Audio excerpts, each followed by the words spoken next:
Enquanto você assistia aos jogos do fim de semana, respondia mensagens no WhatsApp ou rolava distraidamente o feed infinito das redes sociais, uma engrenagem colossal da economia brasileira girou em silêncio. Nenhuma sirene tocou. Nenhum plantão interrompeu a programação. Nenhuma notificação piscou na sua tela. Ainda assim, dezenas de bilhões de dólares mudaram de posição nos bastidores do poder financeiro. Um movimento técnico, frio, quase invisível para o cidadão comum, mas poderoso o suficiente para alterar o rumo estratégico do país. Esse tipo de decisão não acontece em público. Ela nasce em salas fechadas, entre gráficos densos, projeções macroeconômicas e relatórios que poucos conseguem interpretar.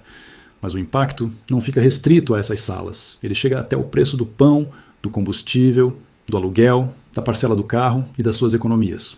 O mais intrigante não é o que aconteceu, é o fato de que isso já está em curso, e quase ninguém percebeu. No final de 2025, o Banco Central do Brasil executou uma das manobras mais relevantes de sua história recente. Em poucos meses, o país reduziu drasticamente sua exposição aos títulos da dívida dos Estados Unidos, conhecidos mundialmente como Treasuries. O volume caiu de 228 bilhões para 167 bilhões de dólares.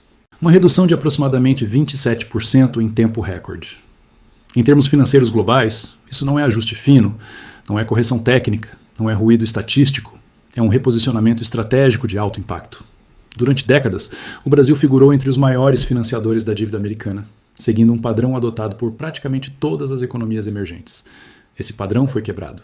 E quando um país do tamanho do Brasil rompe um comportamento histórico, o mercado internacional presta atenção, mesmo que o público geral ainda não perceba o que está acontecendo. Os treasuries funcionam como o cofre do mundo moderno.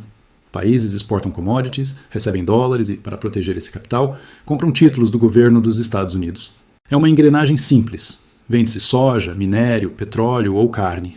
Recebe-se em dólar e estaciona-se esse valor em um ativo considerado seguro, líquido e previsível.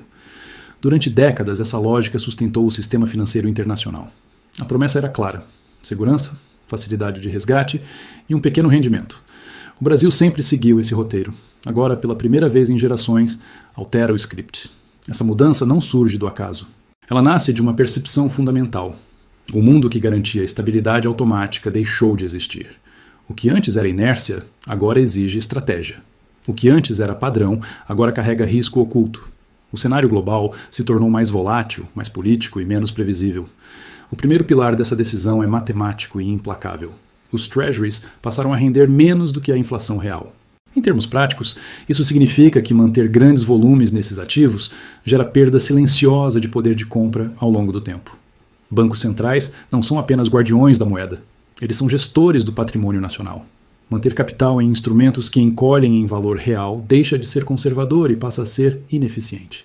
Em um mundo onde cada ponto percentual importa, deixar bilhões parados em aplicações que não preservam riqueza é abrir mão de eficiência estratégica. O dinheiro público, nesse contexto, precisa operar com a mesma lógica que rege grandes fundos soberanos. Retorno compatível com o risco assumido e com o cenário global em transformação. O segundo pilar é geopolítico. Concentrar reservas em uma única moeda cria dependência estrutural. O sistema financeiro global já demonstrou que pode ser usado como um instrumento de pressão política. Sanções, bloqueios e restrições não são mais hipóteses acadêmicas.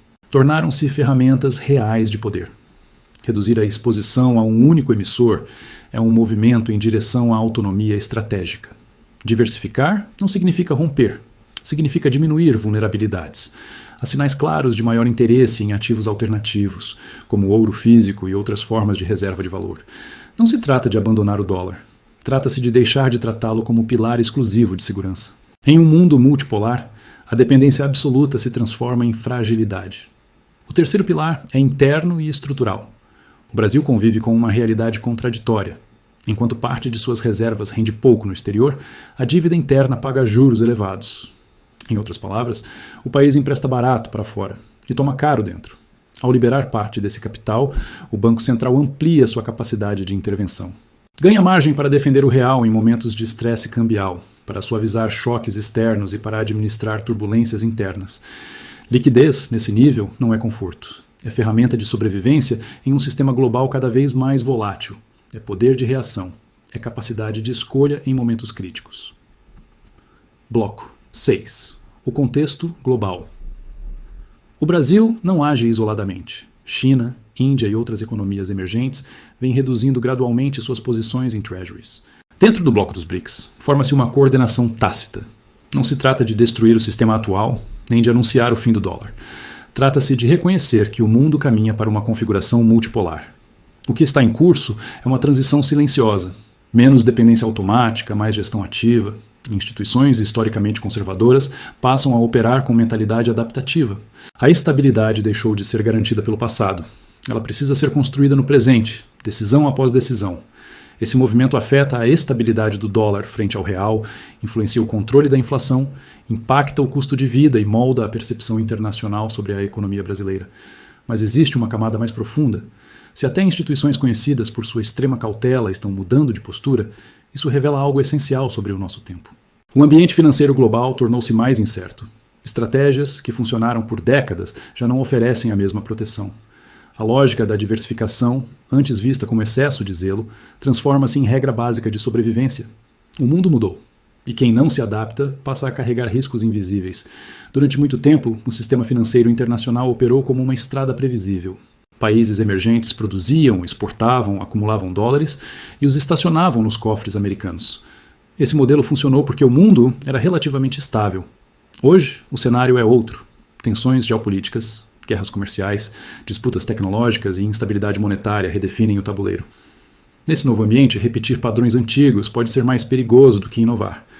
A jogada do Brasil sinaliza que a lógica da inércia chegou ao limite. O país deixa de apenas reagir ao sistema e passa a interagir com ele de forma ativa.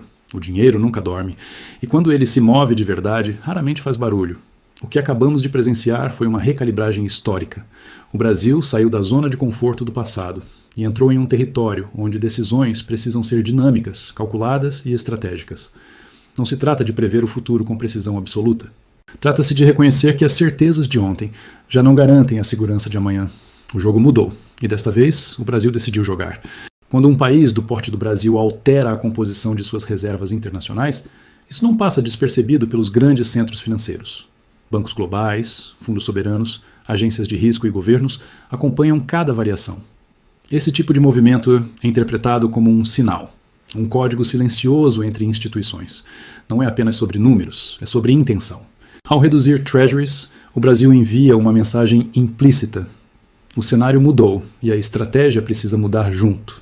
Em mercados altamente sensíveis, sinais importam tanto quanto fatos. Outros países observam, recalculam e muitas vezes replicam. Assim, nascem tendências globais. O que começa como decisão técnica se transforma em padrão emergente. É assim que sistemas inteiros se transformam sem que o público perceba o momento exato da virada. Movimentos dessa magnitude raramente ficam isolados. Eles produzem ondas. Quando grandes volumes deixam determinados ativos, preços se ajustam, taxas se movem e expectativas se redesenham.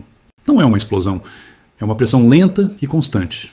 Outros bancos centrais passam a reavaliar seus próprios portfólios. Gestores privados interpretam a mudança como alerta. A engrenagem global começa a girar em nova direção. Esse processo não acontece em dias, mas em anos.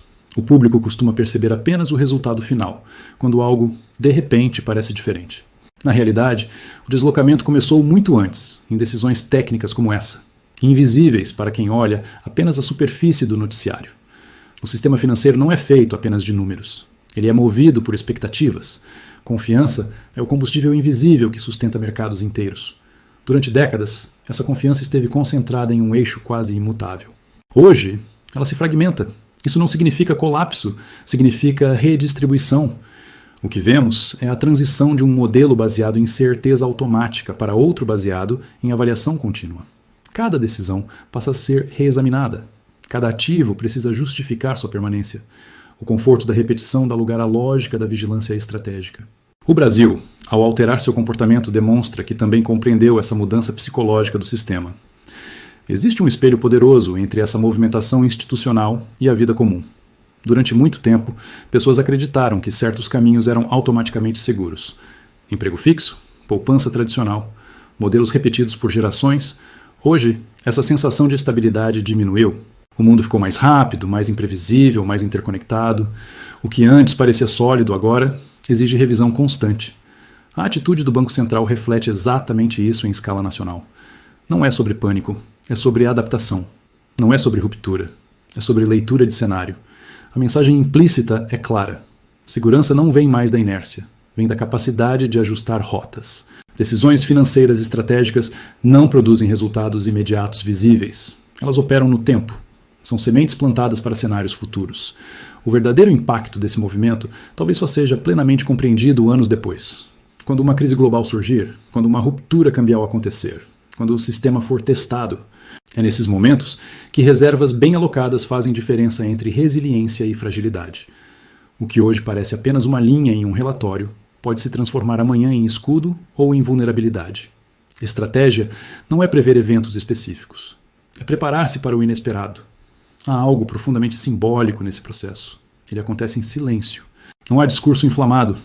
Não há pronunciamento dramático. Não há manchetes em letras garrafais. O sistema financeiro fala baixo. Ele se move em tabelas, gráficos e balanços. Mas esse silêncio não significa irrelevância. Pelo contrário. As maiores transformações estruturais quase sempre acontecem longe do espetáculo. O barulho vem depois, quando os efeitos já estão em curso. A verdadeira mudança raramente avisa. Ela simplesmente acontece. O dinheiro nunca dorme. Ele observa, calcula, antecipa. Quando se move em grandes volumes, não pede permissão. Apenas muda de lugar. O que o Brasil fez foi reconhecer que o mundo entrou em uma nova fase. Uma fase em que confiar cegamente em padrões antigos pode ser mais perigoso do que ousar com método. Essa não é uma história sobre colapso. É uma história sobre transição, sobre leitura de cenário, sobre maturidade estratégica. As certezas do passado construíram o presente, mas não garantem o futuro. E em um mundo onde tudo se move, permanecer imóvel deixa de ser prudência e passa a ser risco.